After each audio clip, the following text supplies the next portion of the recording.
بلکه خلک و تاخه لروی امکانیات مادی و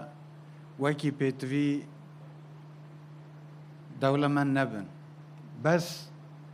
او من دیتیو دگل آخفتی بحقیقت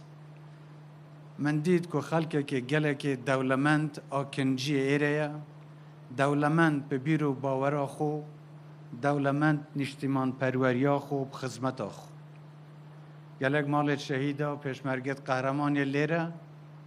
و مستحق هندنه همه خدمت گزاریک بو بیت انجام دان بروی چندی وقت داخازا و کرناوی پارکیات یکرن مبدلو جان حس کر اف پارکه بو بیت چیکرن و جه دست خوشیه که کمپانیا جبجه کارت ماوی ساله که دا اف پارکه چیکر و بشوهی که گله که جوان افرو امید بینین یه آماده بو پیشوازی کرنیل خلک دهوکه